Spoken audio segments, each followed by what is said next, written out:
Hotel बंद का केलं? मित्रांनो, हॉटेल बंद का केलं तुम्हाला कारण ऐकायचं ना? ऐका. सगळ्यात महत्त्वाचा विषय, हॉटेल बंद केलं का केलं? आणि आज मी एका गोष्टीतनं मुक्त झालो मित्रांनो.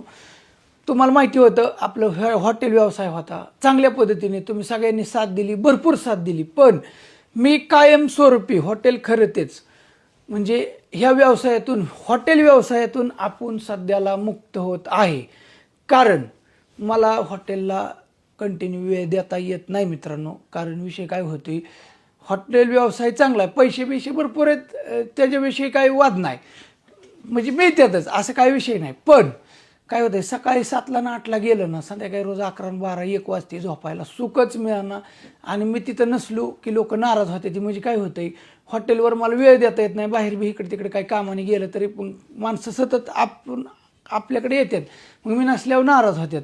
त्याच्यात वेटर आचारीन हिन लय लपडान लय कुटाना, ही गेला तर ती नाही, ती कधी कधी असं हाल होत्यात ना की गिराईक ती असं काय ती तास 2 तास असतात की गिराईक लय येतं आणि ते कधी कधी अचानक कामगार निघून जातात. आणि हे खूप त्रास असतो. माणसं आलेली असतात, त्यांना जेव्हा द्यायला लागतं वेळेवर, सगळं टायमाला पोचलं पाहिजेत. आणि ही लेबर ही ती मस्त आहे, पण करते ती सगळी सिस्टीमने चालतं. पण नाही, आपल्याच्याने होणारच नाही मित्रांनो. लय 5-6 महिने झालं कुठं फिराय येईना, कुठं हिंडाय येईना. तुम्हाला माहिती आहे मला हिंडायचा फिरायचा नाद आहे, टुरिस्टचा नाद आहे. आणि सगळ्या ह्या बाकीच्या ह्या खरं तेच आपलं न्यूज चॅनल बी आहे की त्याच्यावर बी परिणाम, ह्या बाकीच्या व्यवसायावर परिणाम होतो या.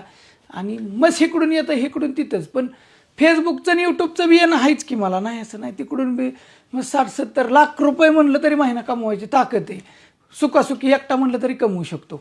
पण हे व्यवसायात आहे ना, हॉटेल नकोच रिक्स वाटलं आणि ताणच नको, जीवाला सुख नाही.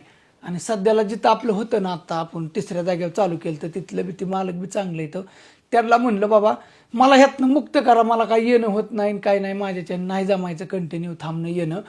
मग त्यांचं बासुरी रेस्टॉरंट आहे असं आहे.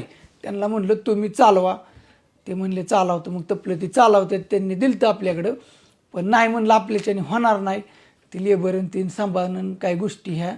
त्याच्यामुळं आजपासून हॉटेल आपलं कुठंच नाही आणि आपण मुक्त आहे.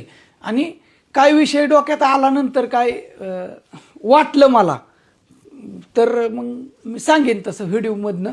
पण बरेच जण म्हणले नको तसं करू, पण थोडं दिवस जरा मला थोडं शांत थोडा राहून द्या. आणि मी चाललो आहे आता बाहेर. आणि बरंच काय बोलण्याजोगतं आहे, तुम्हाला नेक्स्ट व्हिडिओमधनं मी आधीमध्ये सांगत जाईन. 3 मिनिटात आपला व्हिडिओ संपला. आता ठीक आहे, ओके, कळलं तुम्हाला. हॉटेलमधनं आता मुक्त झालं, आपलं हॉटेल बंद आहे. तर मित्रांनो, हॉटेल व्यवसाय बिचारा हा रवी शिंदे जे रील्स बघत होतो, कधी गाठ भेट नाही, म्हणजे मनापासून हॉटेल चालवत होता. पण त्यांनी ज्या अडचणी सांगितल्यात ह्या खूप महत्वाच्या आहेत.